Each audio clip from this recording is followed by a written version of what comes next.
Hello and welcome to TEDx Women. At this very moment, TEDx Women events are happening worldwide simultaneously. So what is TEDx Women? Well, TEDx Women is an exciting opportunity to drive the conversation towards empowering women and girls in a meaningful way. All events are mostly community-based and they are welcome to all. So thank you all for being here. As Alexis mentioned, I am Claire and I will be your host this evening. So I'll start with a little bit of an introduction, a bit informally about myself. So I live with 3 boys. One big one, who I will refer to as my husband, and 2 little ones, who are my sons.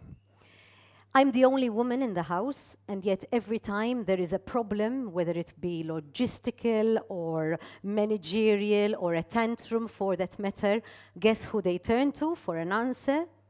Moi.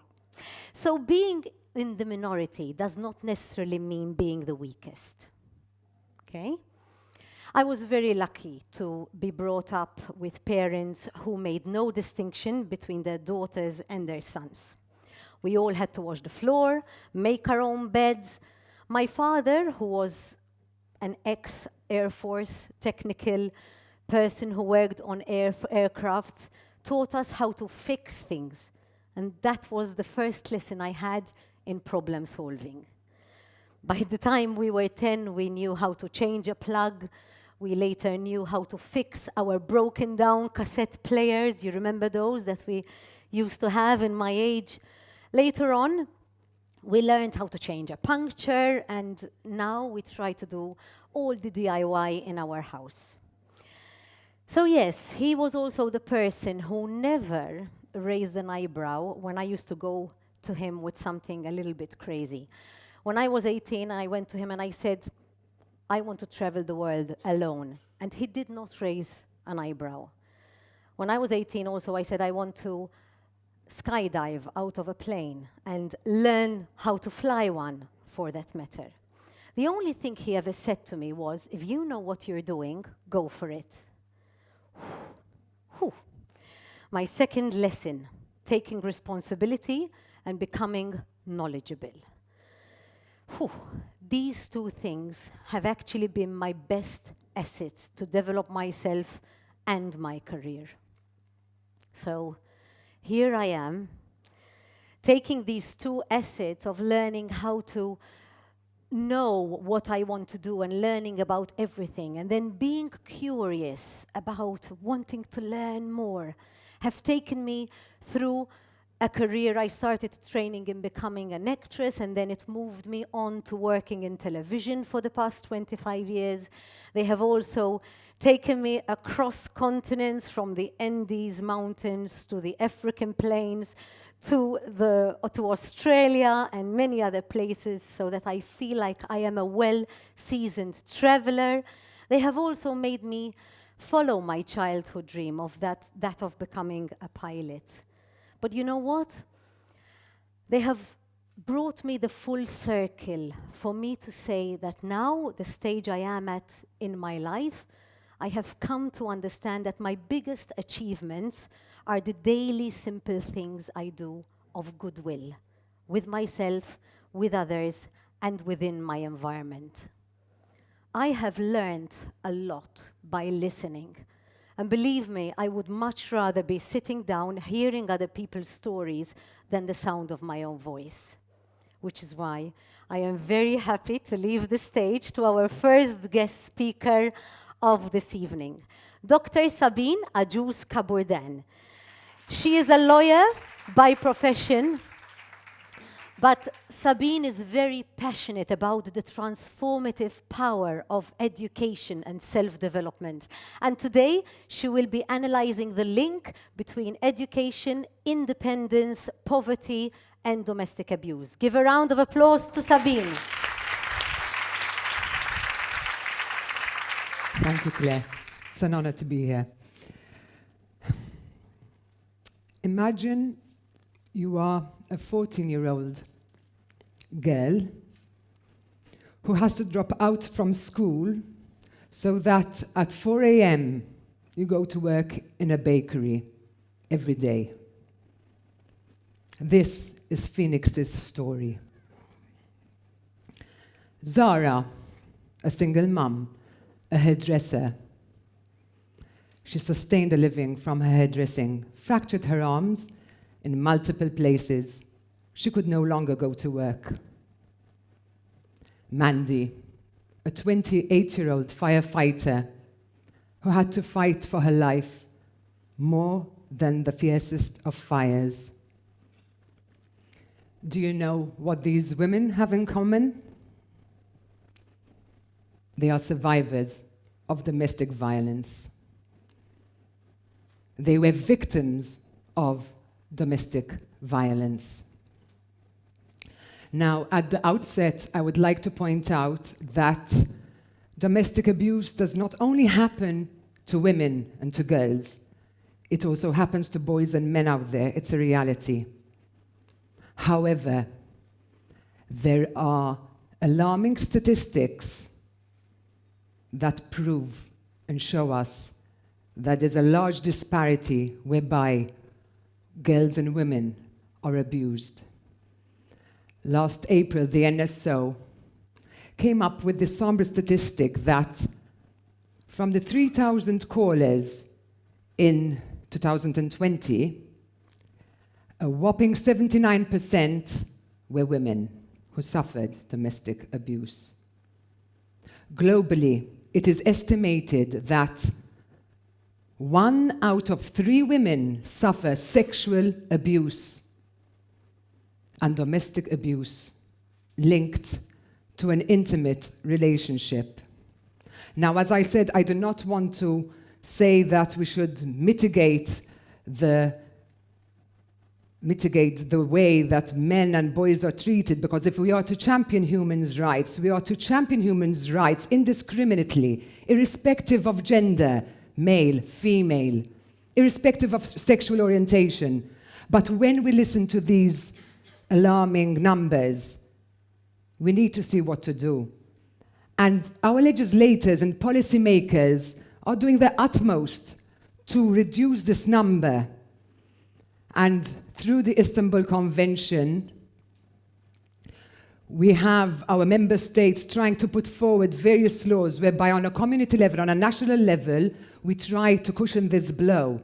However, what does laws and regulations and conventions serve for if they are not enforced, if they are not put into practice, if we do not create awareness?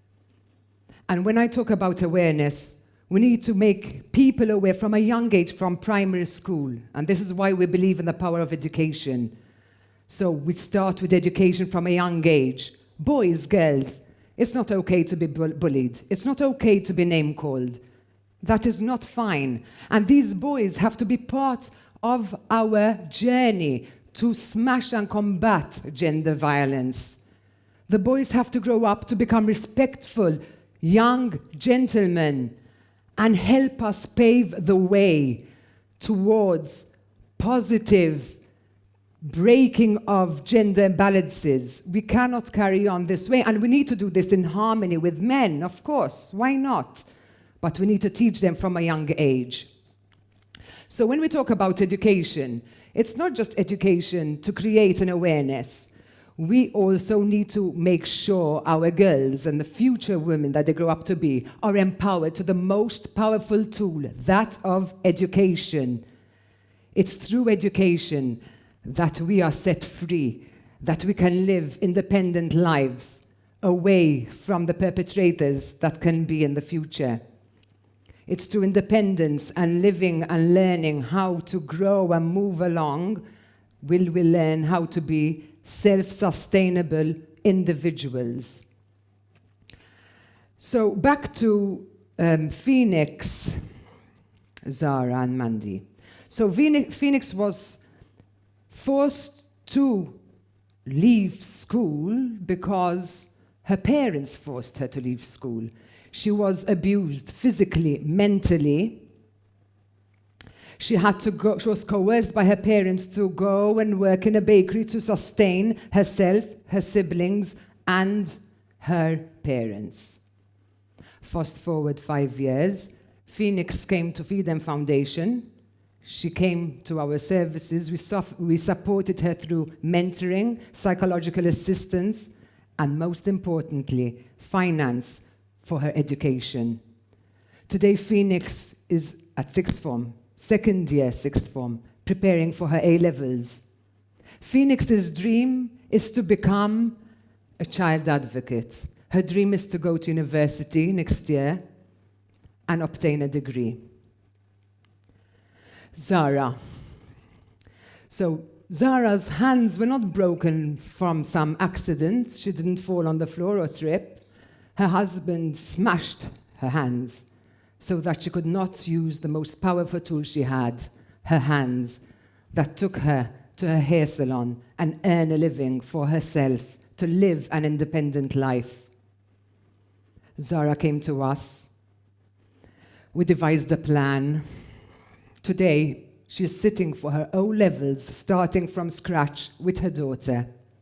We provided her a laptop. We provided the educational tools, her books, her stationery.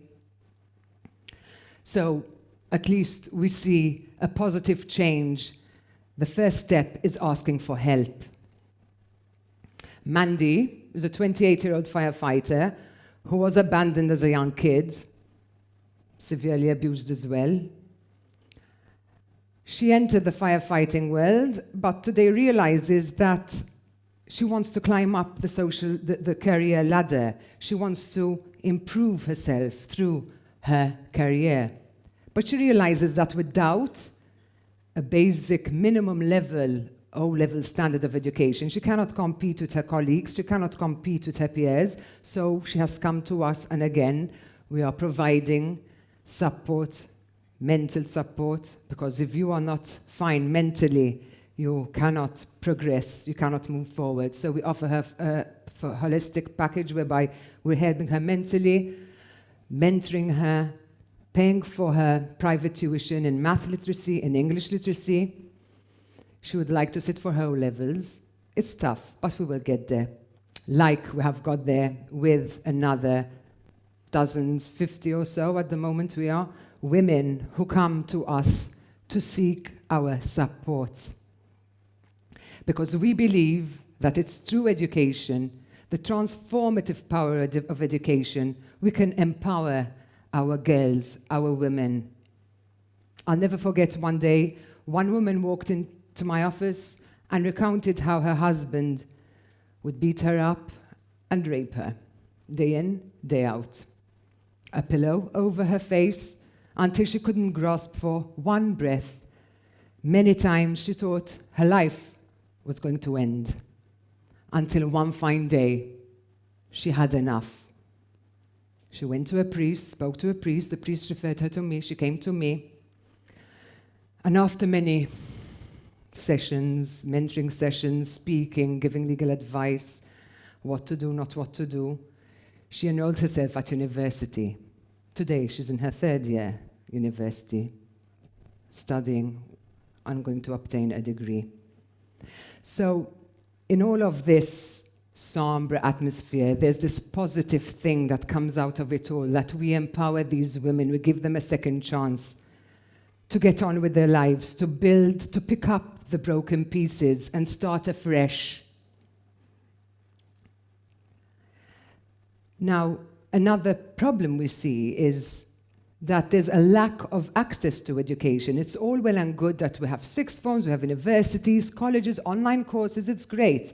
But if we see that these women do not afford the commodity of having a laptop, having the tools to study, books, biros, pens, whatever it is, how many of us in here open our laptops at work or studying an online course without a bat of an eyelid? We know that we can just pass our day, take it for granted, without even thinking of it, the fact that we do have a laptop, that we do have the tools to help us work, to help us study. These women do not. They are not lucky enough. They do not afford a simple laptop. So we are there to help them not only through the support system of mentoring, supporting them through psychologists, therapists, but also financially to help them pursue the courses that they would like to do. So, back to the stories that I've recounted. We wish to empower our women to become dignified, self-sustainable, to lead an independent life. Let us empower our women to find the courage to get out and leave an abusive relationship. Let us empower our women with the tools to access education, to have a better life. Let us women be the Wonder Women for women that are suffering abuse. Let us be the catalyst for change. Let us smash the glass ceiling. Let us break gender imbalance. And to any of you out there, if any of you are suffering from any form of domestic violence at home, whether it's physical, whether it's mental, please remember, emotional abuse is just as hard and a harsh reality as physical abuse without the scars. But you have the scars in here. So if you need any help, we are there to help you. Today there are places. Go out, seek help. Speak to a priest, speak to a nun, speak to a friend, speak to a colleague, speak to a lawyer. Come to feed them. Go to victim support. There are many NGOs out there. Ask for help. Acknowledging that there is something amiss is the first step. Courage is the second step. Go and seek help. And to anyone in here or listening to this, I will close off with this final thought. Do not let the past dictate what you are, but let it define the greater person you are to become. Thank you.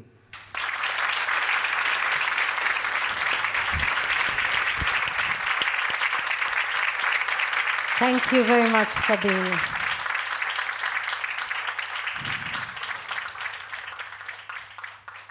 How are you all feeling? I'm not expecting any answers, but I will soon invite you to do a TED silence instead of a TED talk, because I believe that silence is underestimated. In silence lies our own knowledge of ourselves, of knowing and understanding how we are feeling. I usually do this by sitting in silence and focusing on the breath, because I find that the breath is the link of the body and the mind. I'm not saying this. This is scientifically proven, okay? I didn't invent it. You actually need to practice it and then understand that the ability of your breath can calm your mind, can take you from an agitated place to a calmer place, and then, of course, to the place where you allow things to flow out. So let us all take a moment, and I would like to invite you to close your eyes and just observe your breath. Is it shallow? Is it deep? Is your heart racing? And then when you are ready, keep your eyes closed. Just take a deep breath through your nose. And exhale through your nose.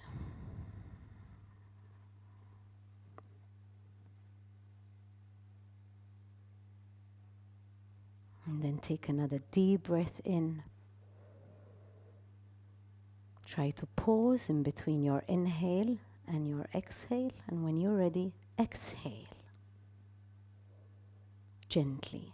The slower your exhale is, the more you come to a calm state. And do it one more time at your own pace.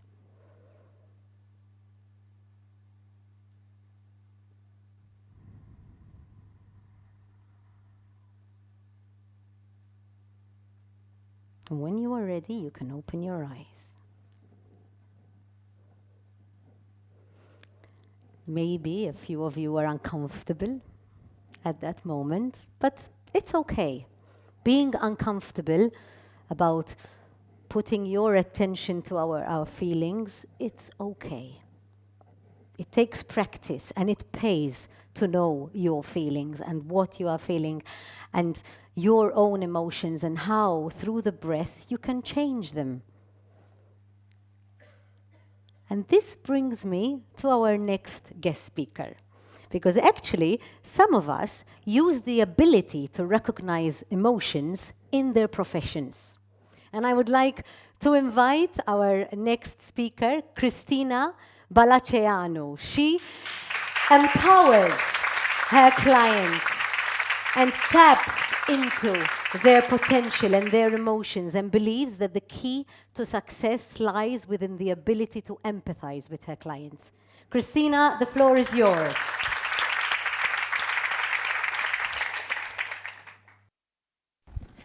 Thank you so much, Claire. What a nice introduction. Thank you very much.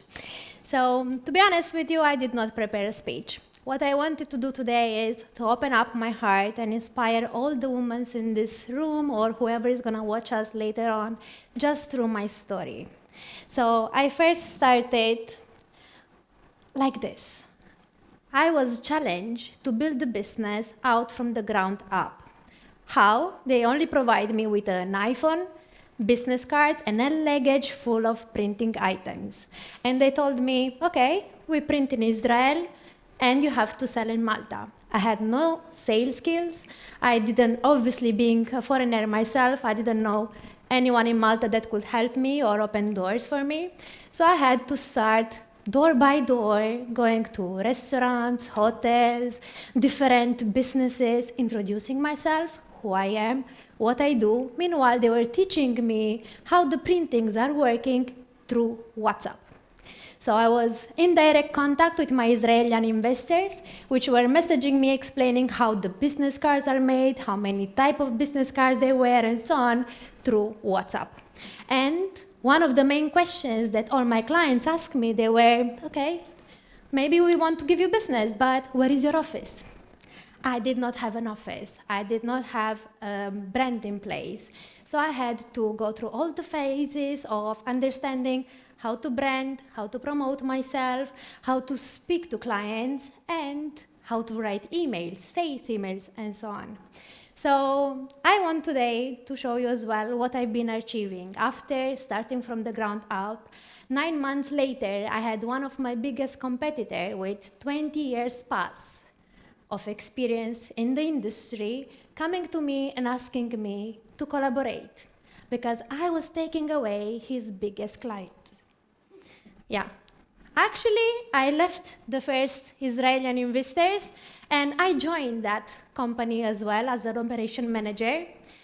Tried 3 days training, and then I saw how they were structured and how they were relating to their own clients. For them, clients were just a number. They were waiting in their offices to receive the phone calls, to receive their requests for printings, and just deliver whatever the client wanted. That wasn't me. I wanted to face my clients, customize, and help them through all the stages of their processes to understand how they can promote themselves, how to brand, but as well to give them the different options on how to get something done. So that's how, in 2017, I started building my own business as well. So first, I went to start getting some knowledge myself. I got qualified from the academy as a business coach. So that was an American course which I done. And today, I also like to empower other business entrepreneurs between the first and the fifth year of activity to do planning, sales, social media posting, branding, business sales, or financials plan. I give them the tools to actually know how to build those bases in their business because I didn't have none. So I had to experience and through experience learn how to get them done myself. So I know that in our first year of activity, each of us, we are trying to do everything by ourselves. Lack of funds or, a lot of different challenges that we're facing, we try to do them because we do not have the people, the funds, or the knowledge, and so on. So we try to get them ourselves. Also, I created a business course, which I'm selling online just to help them out on that. And as well, my main primary vision is to help my clients understand their business vision and how to scale that. Now, I've created, meanwhile, beside the first company which I created for the Israeli investors, I also created another business in Italy. That was challenging because the business which I created in Italy, which I'm also proud of, it was a welding company. I was a woman building a huge factory with welding. We were doing structure for tunnels, highways. We did welding containers for rubbish, recycling containers, and so on. I had one of my competitors stopping his car every morning in front of my business, watching me, seeing high dress, high heels, entering that place full of metal workers, dirt, okay? And see how I actually was getting his clients as well. I did it as a challenge myself because of one of my family member, which I needed to help him move from that company he was in to build a new one. He was a partner with another Italian man in that business, which many things that weren't really working in their business. So I created this business for him to move on by his own. I also got training different people worldwide. So thanks to the program I'm selling online, I have clients in Italy, in Malta, I have USA, Australia, South Africa, and so on. Now, this is one of the pictures I had when I was building the printing company. Different referrals from clients and so on. For me, this is the most important thing, because how someone feels throughout all the process of building a company. Because sometimes we do not have next to us the right people to motivate us. So I want to be there and motivate my clients to get what they deserve, to achieve their dreams, to build their businesses, and motivate them as well to believe in themselves. This is the other company I was building as well, but mostly I want to talk to you about what challenges women face in business.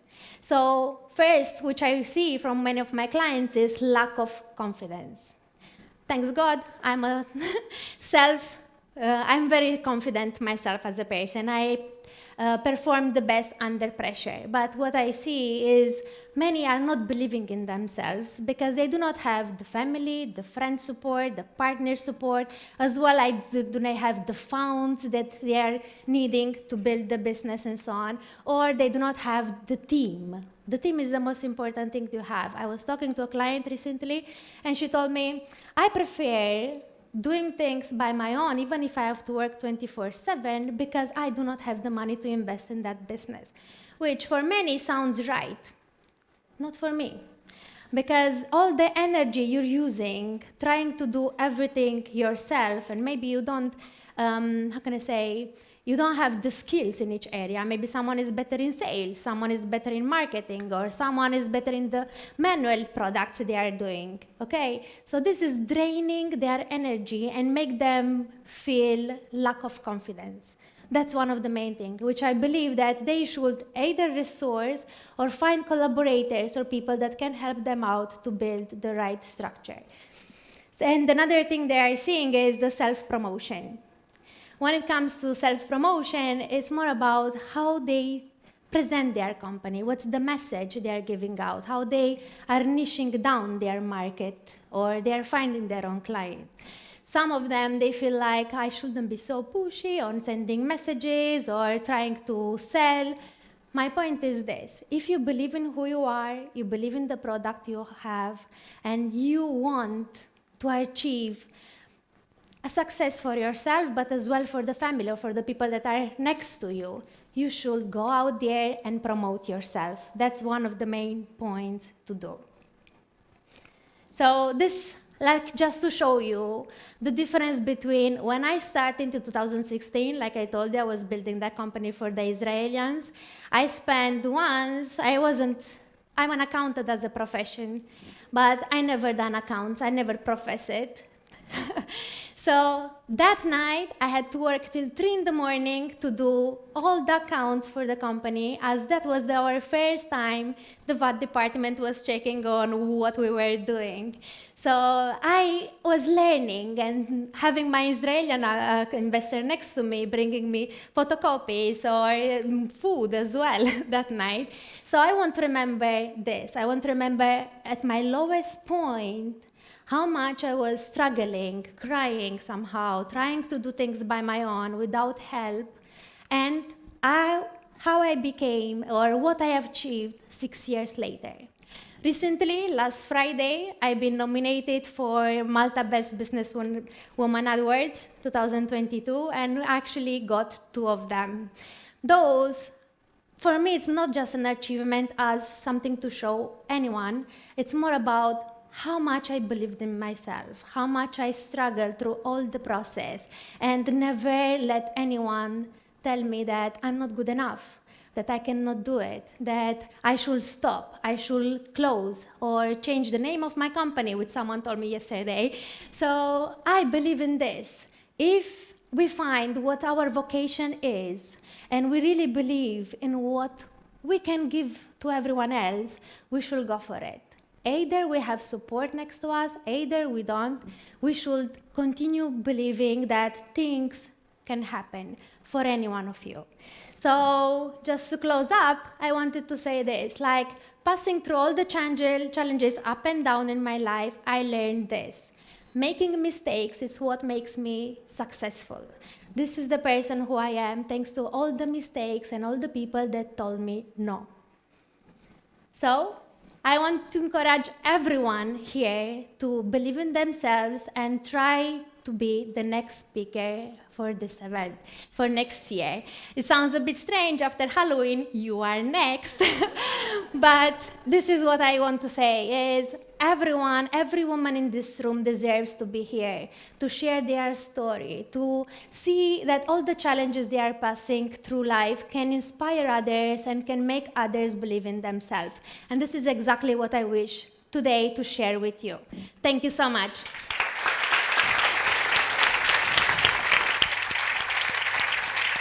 Thank you, Christina.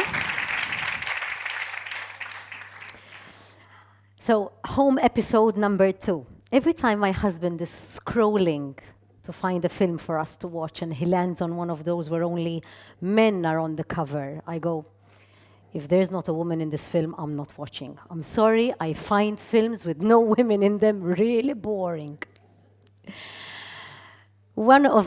Actually, a quick Google search shows you that 31% of females are only the protagonist of films, as opposed to 50% of men, 57% of men. And when it comes to female directors and writers, the percentage drops even lower. One of my biggest achievements in cinema, I would say, was to have a main acting role in a film that was directed by a female and a young one at that. And I took the pleasure of observing her through the filming process of how she used her innate skill to deal with the men during the film, on the women, the children. It came so natural to her, this ability. And I not only champion that, but look for those qualities in women, in the arts and culture. How do I translate all this in my day-to-day life? I highlight women's visibility. If my boys are reading a book and I see the author or the illustrator are female, I'm like, oh, look, I know her. She wrote that book. And oh, look, that's a woman. And so I bring visibility as much as I can. I love arts and culture in general, and I'm an advocate. But of course, I champion the female protagonists in films, whether they are in front or behind the screen. And this is exactly the topic that our next guest speaker is going to touch upon: women's visibility. I would like to welcome Dr. Maria Brown. She is as well a lecturer and an academic in adult and community-based. I would like to invite you on stage for your presentation. Thank you. It's great to be with you here tonight. TEDx Women Malta. This is a great platform for the visibility of women. And so I thought it worthwhile to spend some reflections, share some reflections with you on this topic. As you've been told, my name is Maria Brown. I'm a sociologist and a researcher. I lecture at the University of Malta for some years now, but I've done many jobs and worked in many contexts throughout my life. One of these contexts was selling weddings. I was a wedding sales manager, so I met many women and men and different people who used to come to me to organize their weddings. And this is a context as well where the visibility and invisibility of women, that is the organization of a wedding, is very, gives a lot of food for thought. One such client that I remember very, very well, a bride-to-be, used to come for the meetings, the regular meetings that we used to have with her family, the family of her future husband, but she never spoke, rarely, barely uttering a word, often looking down. Occasionally she would stare into my eyes, and this used to confuse me. On the one hand, of course, I wanted to close the sale, I wanted to do my job, but on the other hand, I felt conflicted. One day, this woman came to the office, but this time she came alone. She came to pay the deposit for her wedding. And when I saw her walking in alone, I closed the office door, rolled down the blinds, sat in the chair next to her, and asked her, before you pay the deposit, are you sure you want to get married? True story. The story continues with the wedding actually taking place, and later on, a legal separation. And I know this because 20 years down the line, I meet this woman again in the lecture room. Yes, she remembered me. Yes, she remembered the deposit episode. Yes, she remembered I saw her beyond what was visible. And the visibility and invisibility of women is relevant not just in these private anecdotes, private life, but of course also in public, as we're discussing tonight. For example, in politics, research shows that in Parliament, for example, in the House of Commons in the United Kingdom, aggressive behavior is more encouraged. So Emma Crew, who is an ethnographer who published in 2018 about the reflections of men in the House of Commons, who said they relished the gladiatorial debates, whereas women were seen more adequate for the House of Lords, where the behavior expected is more courtly, and an aggressive approach is thought of as being more inappropriate, let's put it this way. And if we move to media from politics, although many a time these two are interrelated, in media, even seemingly innocent media content can, of course, reproduce a lot of gender inequalities. Examples. Welcome, Princess Yasmin. You have to get married to follow the law and the expectations of your society. But your reluctance to do so is causing your father, a male, lots and lots of concern. Resolution: you fall for the street rat who saves the day with his wit. Now, to be honest, I think that Yasmin in my life was a positive influence. For you see, I organized the weddings of many people, but personally, I never got married. Not because I did not meet the right person, but to be honest, marriage laws and the regulation, the interests of spouses, how they are regulated by law in Malta, gives me a lot of concern, but that's the topic for next time. But yes, I caused my father many, many troubles, and he was concerned, just like Yasmin's father. And further research, well, only confirmed my concerns, because when I carried out research on financial literacy in Malta, amongst persons going through legal separation or divorce, some participants quoted figures around 20,000 euro, 40,000 euro, legal expenses to get separated or divorced. And of course, these expenses have to be incurred by men and women, irrespective of their gender or sex or sexual orientation. But it was also found through this research that women tended to suffer more from the financial hardships because often they would have had a career break or a break from their studies.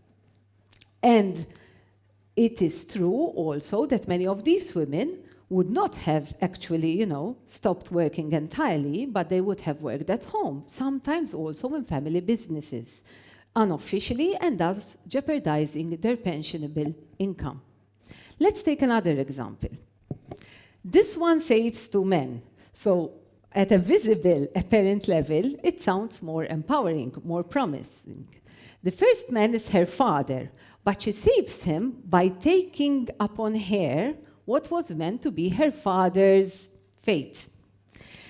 And the second man she saves is the beast.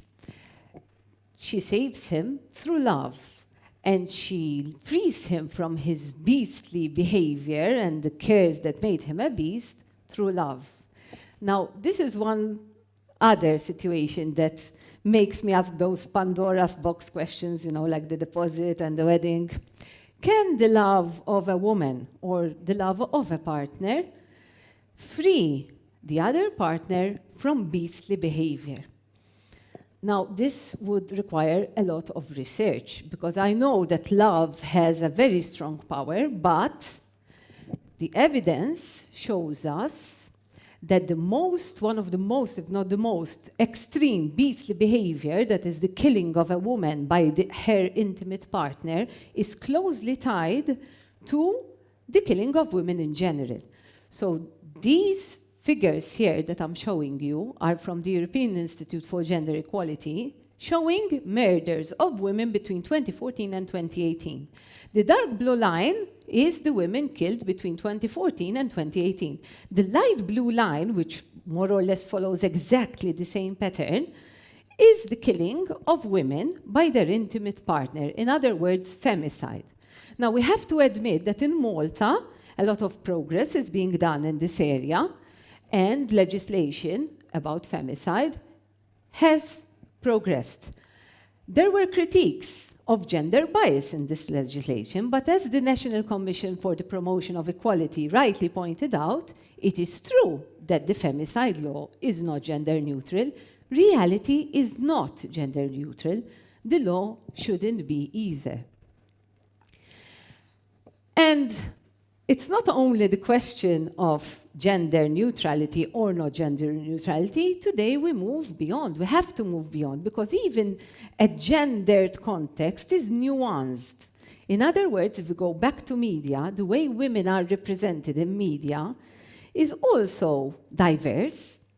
For example, some categories that came out from research: the matriarch, that is the strong, authoritative woman; the harpy, or the imp, generally a less ladylike woman, with all due respect, and honestly I mean it, because what is ladylike after all? And then another category would be the decoy, the person who would first start as a victim, but ultimately overcome all the difficulties and eventually thrive. The siren, who lures the man into poor man, the victimization of men. And I acknowledge, yes, that men can be victims, but we also have the stereotypes of the woman luring men into trouble or into a situation that they have to grapple with. And yes, we are in Malta, our sister island. This goes also, let's pay tribute to Calypso there that kept Ulysses for 7 years in the cave. And another category is the witch, the maleficent of the situation, the dangerous woman that you have to be careful from, and that is obviously depicted in a very negative light. And I would be trying to make invisible the elephant in the room here if, being in Malta, at this particular moment, I don't speak of someone who was also depicted as a witch, a woman that was also made invisible, at least physically. The journalist who was assassinated, Daphne Caruana Galizia. She was made invisible physically, perhaps, but every 16th of the month, a vigil is held in Malta's capital city, and those who feel comfortable with the idea or those who want to advocate against this murder or for reforms in Malta attend. Attendance to this vigil is a highly contested activity. And because I have a penchant for going beyond the visible, I trust that stays on the agenda. Because there are many tribalistic and partisan nuances to the event and to the story that, yes, should be explored further. But I show up at these vigils, and these are my reasons for showing up.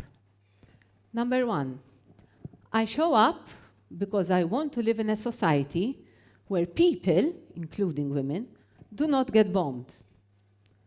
I show up because I don't want to live in a society where people get bombed by the corrupt, particularly if these corrupt people are being facilitated by taxpayers.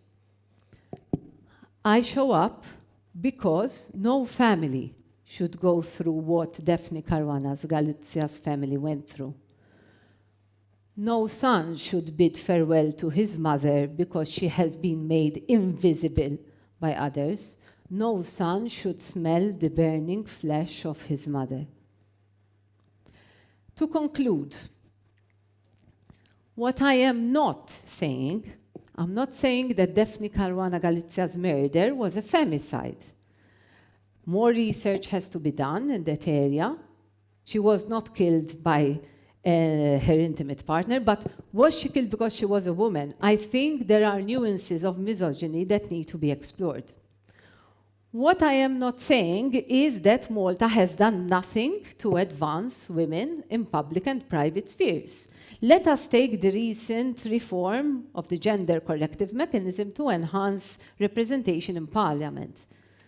I spoke in favor of this reform many times, but unfortunately the way it was implemented, as opposed to the proposal, is that now it is relying solely on the gender corrective mechanism. What happens after the election?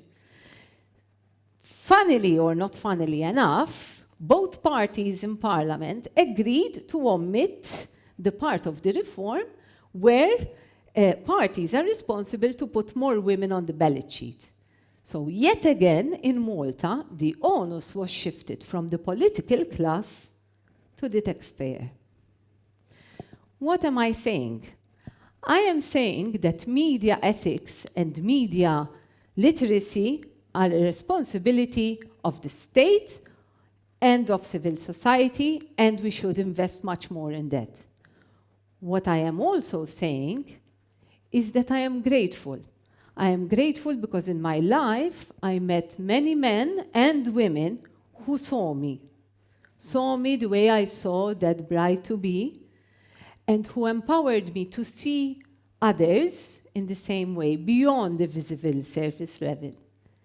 I am grateful to those women, and I trust that through these efforts, through our collaboration, more and more women will be made visible. Thank you. Thank you. Thank you, Maria. Our next speaker, these introductions, the ones that defeat the odds, the ones that are out of the norm, they're the ones that I tend to remember the most. Yeah, those ones that are authentic, raw, organic. I love this word, you know, these buzzwords, organic, sustainable, environmental friendly. We all enjoy using them. They make us feel holy somehow. And yet we all complain about how hot it is and this climate change. What climate change? It's climate changed. It has happened. Changed with a D. No, that's how it should become now. Climate changed with a D. Look at us. We're in November. It's autumn. Autumn, this is summer. No? Pure summer. I have to lie to my son when we're studying seasons. We have no seasons anymore. Yes, it's just summer and winter now, but you have to learn them anyway. And what about Vivaldi's four seasons? I think that's soon going to become obsolete. Right, so back to our speaker. But before I go to our speaker, I would like to really invite all of you. I actually dare you to put it down in your diary on a daily basis and see what your daily environmental responsibility is every single day. Okay. So our next speaker, she seemed to have gotten it right in terms of business because she designs swimwear and bikini. And the way the heat is going in Malta, I'm sure it's going to be declared as our standard national costume very soon. Dana Carmont, that's our next guest speaker. She is an entrepreneur and has been an entrepreneur since the age of 16. And she's going to talk to us about her career and how she became an entrepreneur while raising 2 children by herself. Thank you, Claire. In your hand. Thank you, everybody. My name is Dana Carmont, and I've been an entrepreneur since the age of 16. Yes, 16, and at the age of 18, I decided I wasn't going to work for anybody else ever again. I have 2 children. One is 21 and the other is 24. They live in Australia. I'm Maltese. My mother's Maltese, my dad's from New Zealand, and I was born and bred in Australia. Now I live in Malta. My journey began when I knew exactly what I wanted to do when I was young. I used to cut out little outfits, shorts and little tops to wear to school excursions. And I always used to jump on Mum's sewing machine and say, oh, look, Mum, look what I've made. She was like, well, that's a bit short. But then I would like, hey, you know, it's something I wanted to design and I'd put together and wear. I knew from that day I was going to be a designer, but I didn't know what type of designer. So through the years, I knew school wasn't going to be a very big priority. I just nailed it most of the time because I knew that I was going to be doing something else. School wasn't a big thing. I didn't like to study. I always liked to draw. I always liked to look at fabrics. I was very creative. In year 10, we were given the opportunity to do work experience, which I'm sure it's still around now. And I actually rang up a lot of different fashion houses in Australia, and I got into one called Sea Folly Australia, which is one of the biggest swimwear labels in the world. And back then, they were just sort of starting out. I think they're on their 10th year when I was in, and now they're like nearly 40 years old.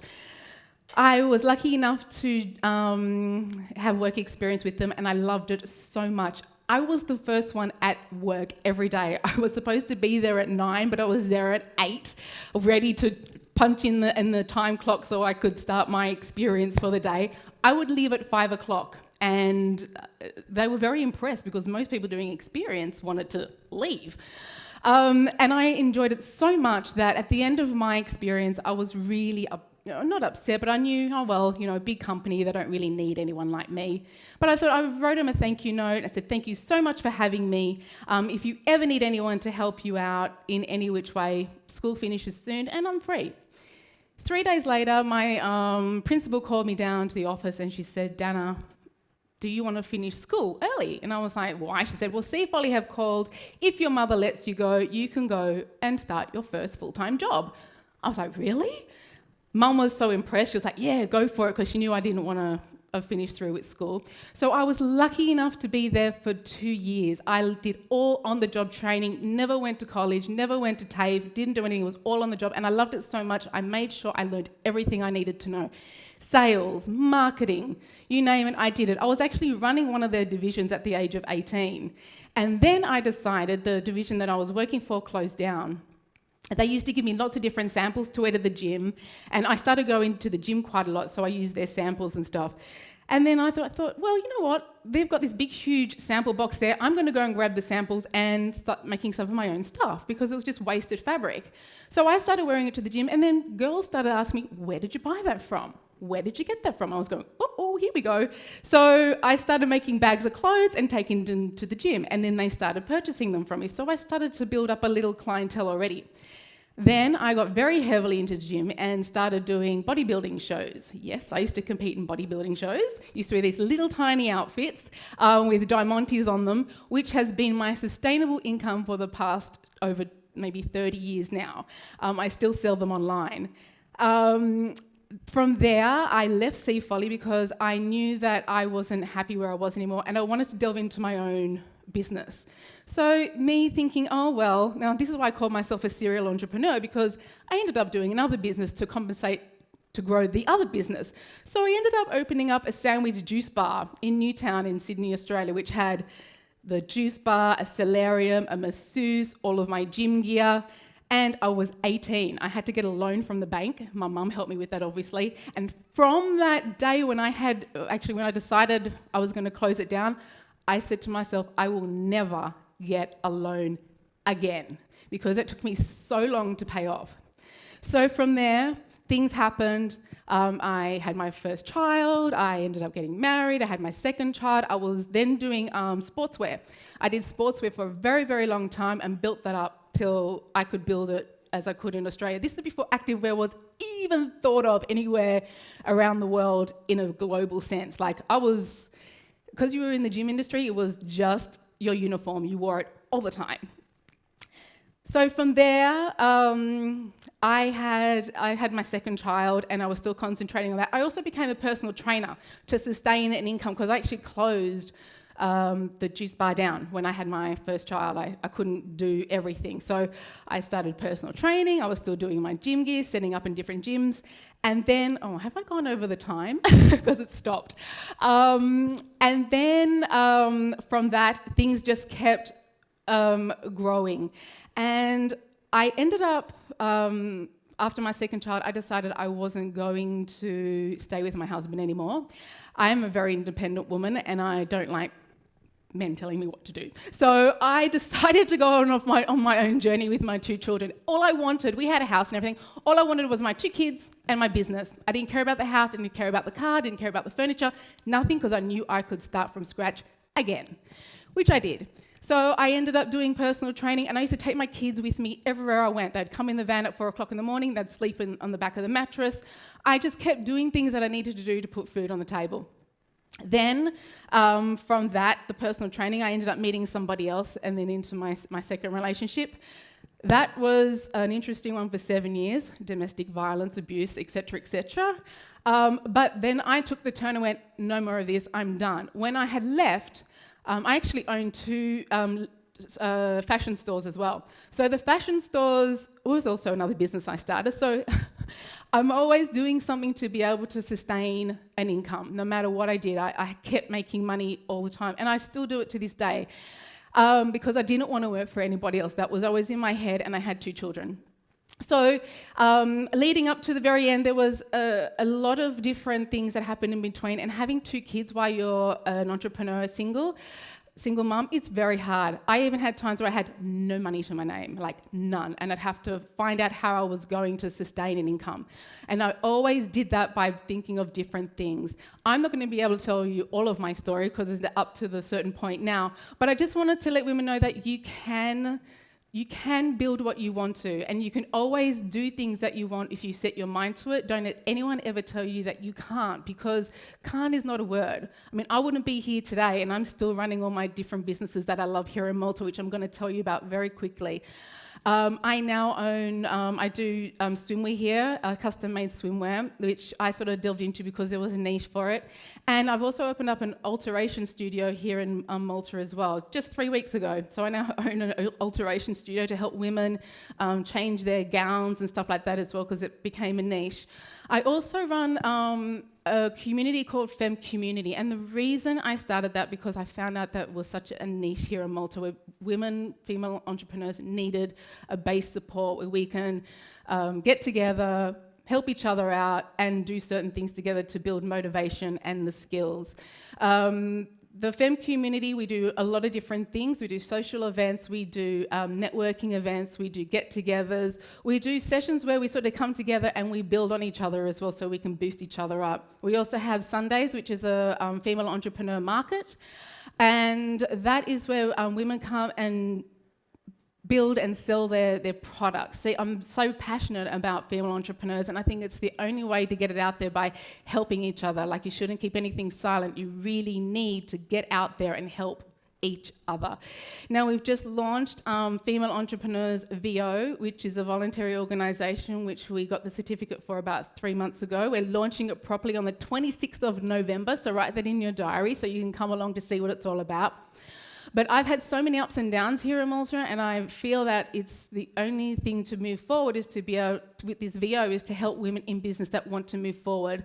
I mean, sometimes waiting for a grant from somebody takes such a long time, so why can't we help each other, you know, move forward with that? And with the actual funds that we're building for this VO is going to help with that, with the learning, the training, the skills, the finance, everything that you need to know in regards to being an entrepreneur and to perceive your goals. One of the most important things that I love about being an entrepreneur, and I haven't worked for anyone else for a long time, and I realise as well that when I speak to women, it's the support that they don't have. I'm very lucky. I have a husband who is amazing, and he supports me all the way with everything that I do. And without the support and the backing behind you, it's hard. And if you don't have that, for someone to push and give you the confidence, it's hard. And if you feel that it is hard on your behalf, you need to pull yourself out and just say, listen, I can do this, it can be done. And there is always someone there to help you, especially if you feel you're stuck. And that's what the Fem Community and also the Female Entrepreneurs Malta is all about. There's one thing that has stuck in my mind for the past 30 years. A very dear friend of mine said to me, "You are so successful." And I turned around and I said to him, "I'm not rich." And he goes, "Yes, you are. You get to work for yourself every day of your life and love what you do. That is being successful." Thank you very much for your time, everybody. Thank you, Dana.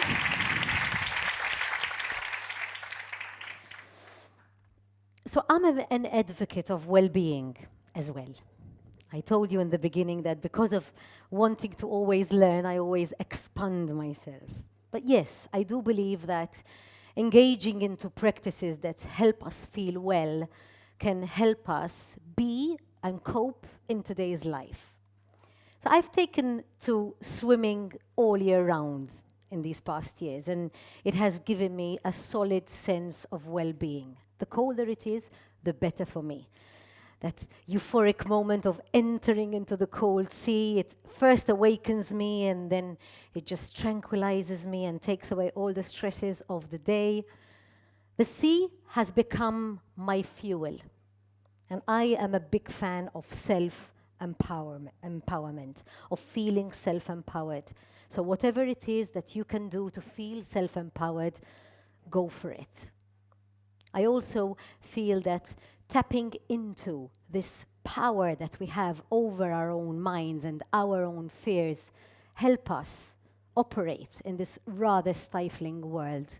In fact, I rarely ever feel stifled because I do not operate from that point of feeling stifled.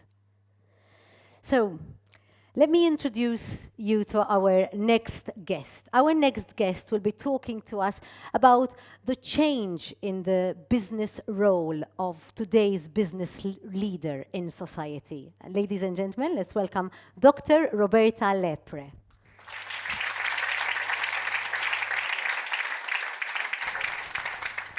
Thank you. Hi, everyone. I'd like to start with a quick show of hands, if that's okay with you. So, how many of you feel worried about anything or have felt worried, let's say in the last couple of days, about anything? That's me as well. So I worry a lot about a lot of things. My family, my children, my husband, this presentation, I was really agitated about it. It's really a feeling that's with us, no? It's a feeling that's consuming us, we can say. And it's not just us.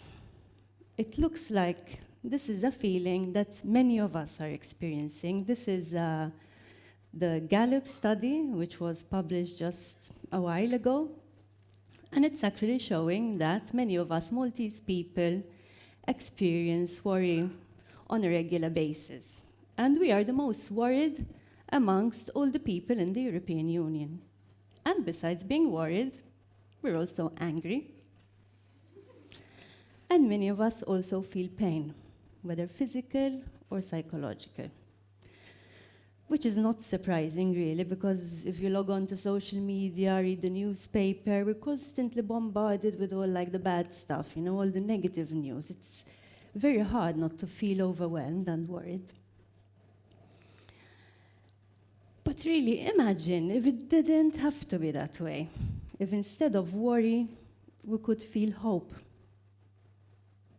Instead of being anxious and afraid, we could have, you know, a sense of anticipation for the future and know that our needs can be met. Back in the day, we used to look at our leaders, our political leaders primarily, and trust that they had the solutions to our problems. They could do what it takes to help us achieve our needs and our aspirations. But it looks like that's no longer the case.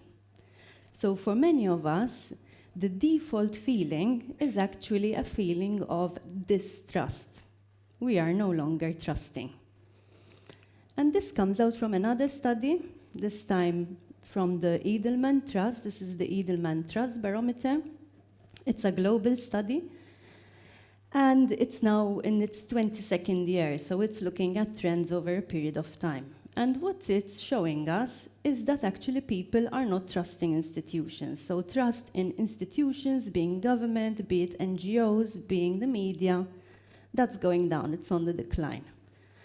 But what stands out from this study is that out of all the different institutions in society, business is the most trusted. And more than that, our own employers.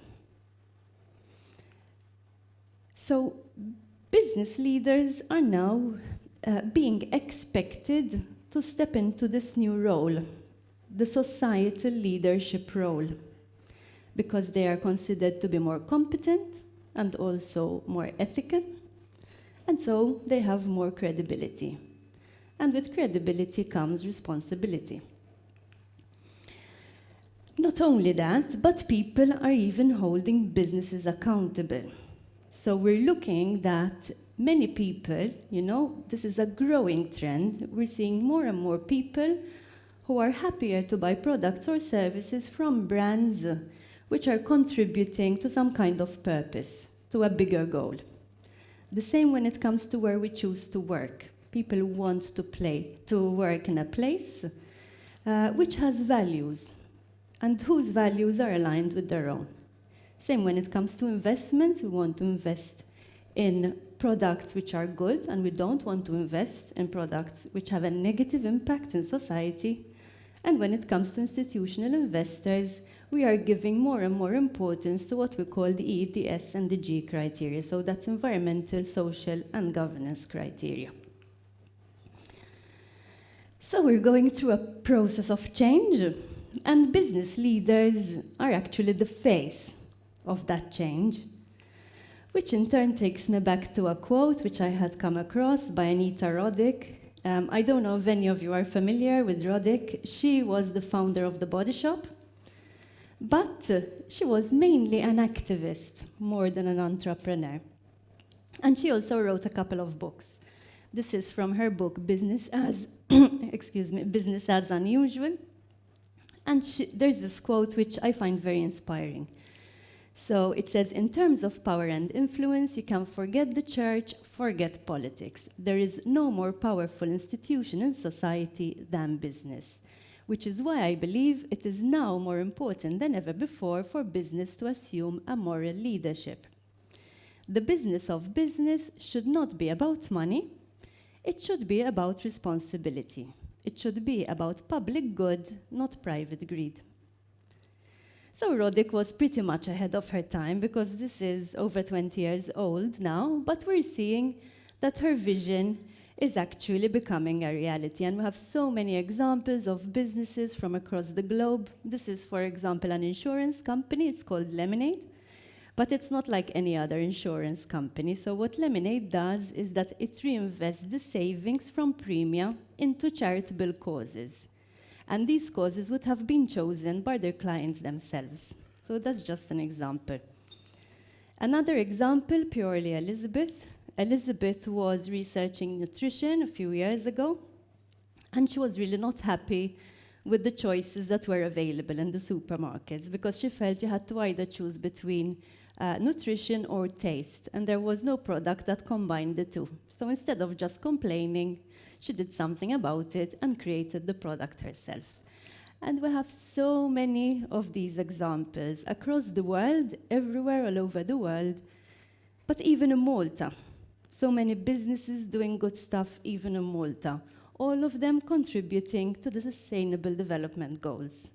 These are a set of 17 goals developed by the United Nations, and they are, so to speak, the blueprint for a better future. So what we are working towards, if we're going to have a new economic system which is more mindful on the impact that we're having on people and planet. Which brings me to the role of women. So women have traditionally been associated with skills which we call soft. I don't know who came up with that. So things like emotional intelligence, empathy, risk management, conflict resolution.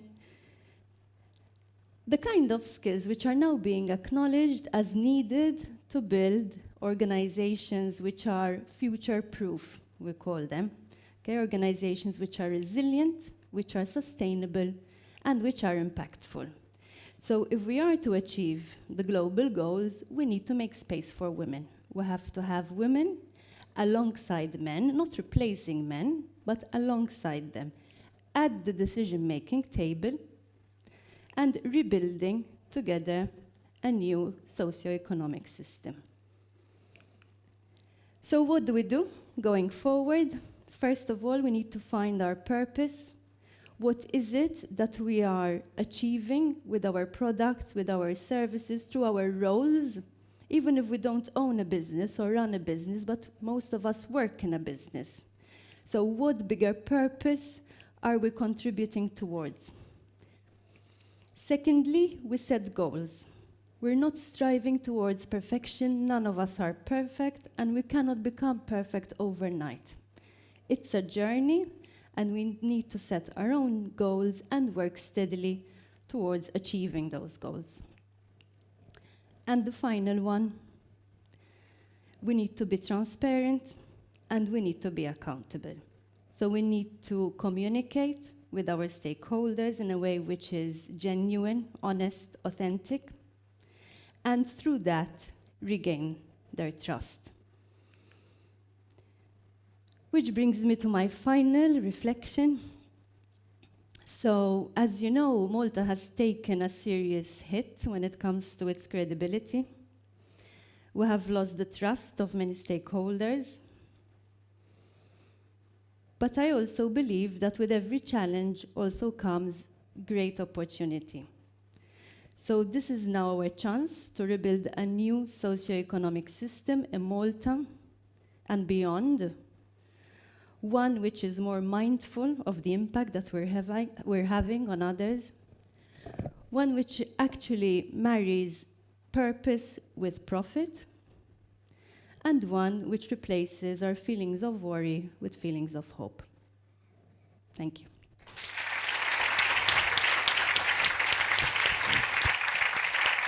Thank you, Roberta.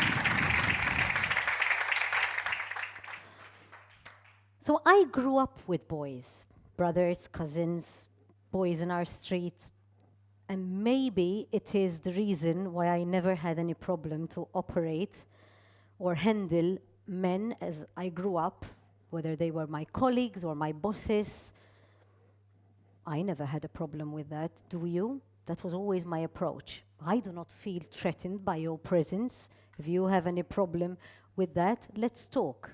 That has always been my approach. And when it came to doing a men's job, again, I never had any issues or saw it as such. If it is what I wanted to do, I would do it.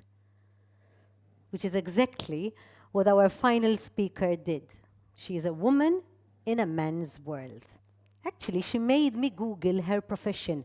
I did not know what a thanatologist is up until very recently. I'm never embarrassed to say I didn't know something. There is nothing more off-putting to me than somebody who thinks they know everything.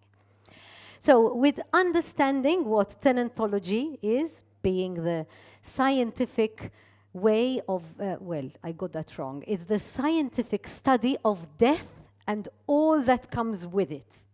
Our final speaker has actually changed her profession from a pharmacist to a funeral director and the first Maltese thanatologist. Ladies and gentlemen, let us welcome Miren Sapiano.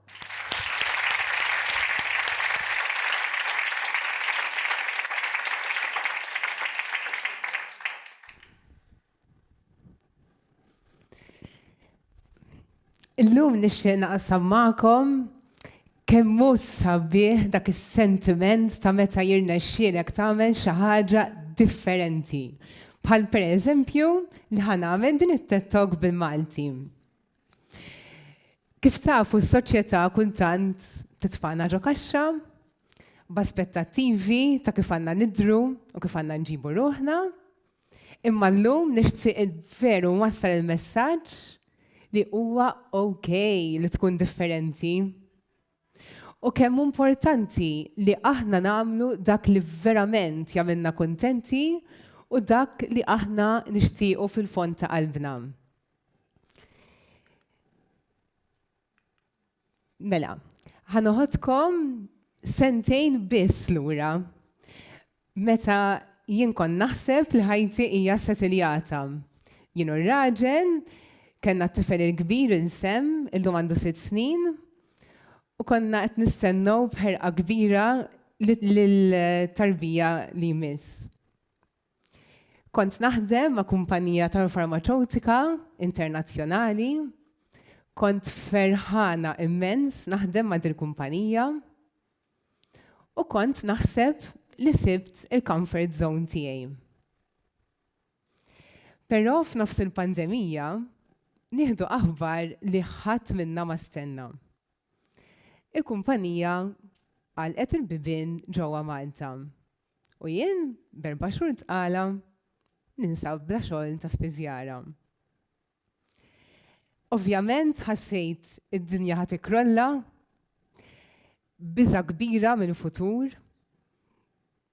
Ma kontx lesta għal din il-bidla daqshekk drastika ġo żmien ta' ħajti. Però xi ħaġa sabiħa kienet li fil-fond ta' qalbi ħassejt xi ħaġa li hemm jistennini huwa ħafna kbar milli qed naħseb. U ma nafx jekk hux l-ormoni ta' tqala li kelli jduru f'ġismi jew in-nuqqas tal-irqat li kont qed norqod minħabba tqala, imma ġietni din l-idea u ħolma li jiena nixtieq verament nagħmel differenza fil-ħajja tan-nies li għadhom kemm tilfu lil xi ħadd għażiż għalihom.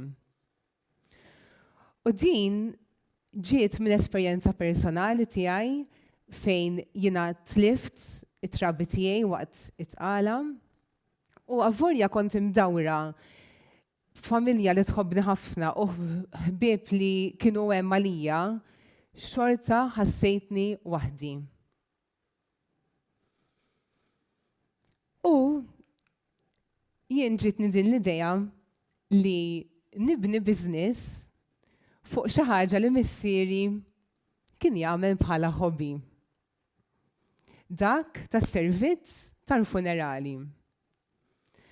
U jiena mort għand missieri qedlu pa, għandi din l-idea f'moħħi nixtieq nibni il-business li inti tagħmel b'tant passjoni. Dak baqa' jħares lejja. Kien hemm dak il-mument ta' silenzju, però l-kliem li qalli dakinhar żgur li ħanibqa' nġorru miegħi għal ħajti kollha u ħanixxerjah magħkom. Qalli hekk, qalli Miren, taf li dan huwa xogħol diffiċli ħafna, però jekk tagħmlu b'vokazzjoni u mill-qalb, is-sodisfazzjon li ħajtik huwa kbir immens. Jien irrid narak kuntenta f'ħajtek. U dik kienet il-barka tiegħi. Ovvjament, kif tistgħu timmaġinaw meta bdejt ngħid ħanipprova nagħmel, sibt ħafna reżistenza, negattività, u saħansitra nies li pruvaw jadduni biżmien għax ħasbu li qed nagħmel xi ġennata. Però kien hemm dawk il-ftit nies li noddhom fuq subajja li llum qegħdin hawnhekk magħna li emnu fil-viżjoni li kelli dik li nkisser it-tabu tal-mowt u tal-funerali ġewwa s-soċjetà tagħna u li raw il-potenzjal fija li għala volja das-settur huwa dominat bisħieħ mill-irġiel jiena nista' nagħmel differenza. U f'Jannar tal-2020 jiena bdejt il-karriera tiegħi ta' funeral director. Ovvjament, kif qed ngħidu dan huwa xogħol li huwa dominat mill-irġiel, ma kellix idea minn fejn ħanibda. Anzi, inħobb ngħid illum li waħda mill-ikbar sfidi ma kienitx li nagħmel id-deċiżjoni li nibdel il-karriera, imma kienet iktar li dan kien settur fejn la jeżisti business model fih, la marketing limitat ħafna, nisa ma tantx hemm jaħdmu fih. U qisu jiena rrid nibda kollox mill-bidu, rrid nitgħallem kollox mill-ġdid u ma nafx minn fejn ħanibda. U l-ewwel sfidi li niftakar kienu, pereżempju, li jiena kont tqila lejn l-aħħar ta' tqala tiegħi indur ġol funerali ma' missieri u nipprova nifhem in-nies x'inhu ma jħossu, xi bżonnijiet għandhom waqt da' mument diffiċli. Sfida, pereżempju, li jiena issa niddependi kollox minn missieri. Ġifieri jekk missieri mhux ħajajdli x'irid nagħmel, jiena ma nafx ħanagħmel. Però il-bżonn ta' mara tant kien kbir għas jien stess ma kont naf is-soċjetà tagħna kemm kellha bżonna. Forsi aħna nassoċjaw dan ix-xogħol ta' funerali ma' stess maskil, forsi għax narawh xogħol raf. Però minn naħa l-oħra huwa xogħol li jinvolvi delikatezza enormi. Imma biex tagħmlu mara dan ix-xogħol huwa ta' sfida, speċjalment tkun tal-età tiegħi fejn bżewġ titfal żgħar, inti trid tkun kontinwament ħin kollu hemmhekk għall-komunità tiegħek. Inti m'għandekx ħinijiet, m'għandekx ħdud, m'għandekx festi, ma tistax tippjana.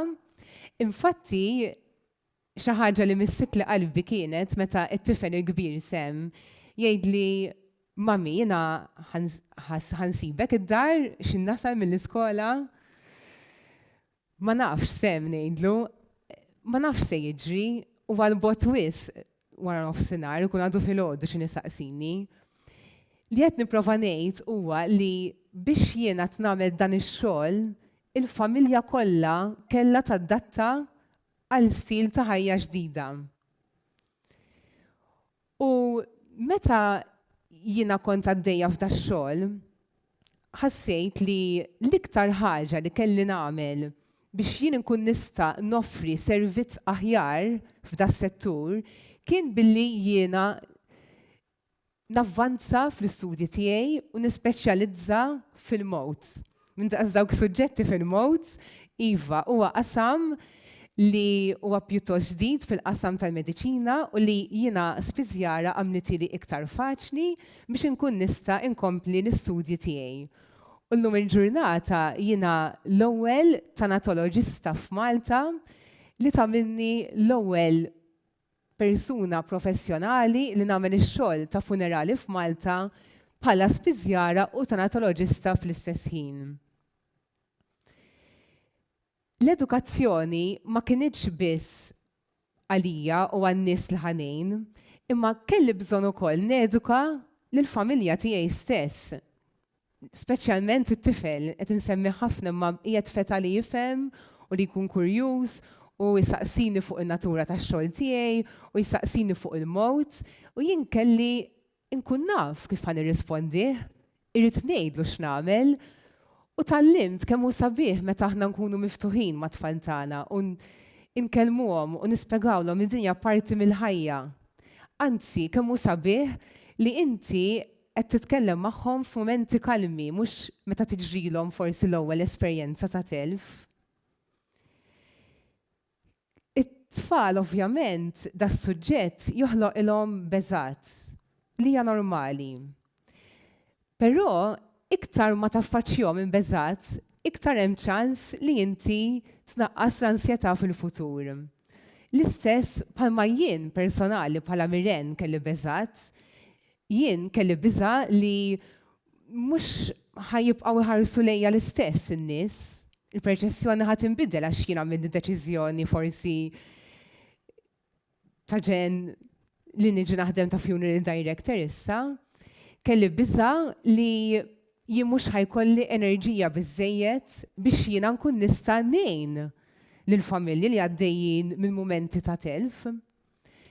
Allura kelli nagħmel priorità kbira is-saħħa mentali personali tiegħi. Għax kif tgħid l-espressjoni Ingliża, you cannot pour from an empty cup. U jekk ma tallim xejn, iridu nieħdu ħsieb tagħna nfusna l-ewwel qabel ma aħna nkunu nistgħu ngħinu lil ħaddieħor. Nixtieq naqsam magħkom xi ħaġa li lili għamlitni nħossni onorata ħafna fejn ftit tal-jemilu il-ġimgħa li għaddiet jiena ġejt onorata fuq pjattaforma nazzjonali fejn ix-xogħol tal-funerali f'Malta ġie rikonoxxut fl-aħħar. Ma rridx nemmen li business ta' dan it-tip ġie imsemmi f'okkażjoni daqshekk prestiġjuża. U nixtieq nagħlaq billi naqsam magħkom xi ħaġa li qed nara ta' kuljum fix-xogħol tiegħi fejn nies li qegħdin imutu jaqsmu miegħi id-dispjaċir kbir li għandhom li fil-ħajja ma rnexxilhomx iwettqu l-ħolm tagħhom u nispera li llum bl-istorja tiegħi irnexxieli nimmotivakom biex tagħmlu dak li vera tixtiequ u twettqu l-ħolm tagħkom. It's okay to be different.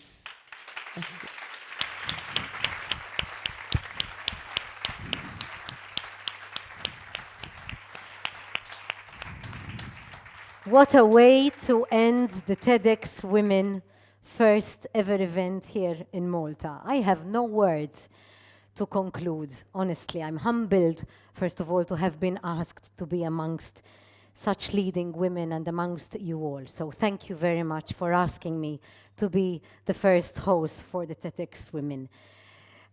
Like I said, the power of a human story has no limits, like we have just witnessed now. So I thank Miren for sharing that experience with us, and it is okay to be different, but it is also okay and very important to acknowledge who we are, our strengths, our purpose, and what we can be in life. And I think that that brings me to the end of this talk today. I would like to once again thank you all, thank the organizers, and I do wish you now relax a little bit and perhaps use this event as well to network and also to take some photos to share such events and such photos with your peers and with your friends, because we do need more of these in the future. Thank you very much.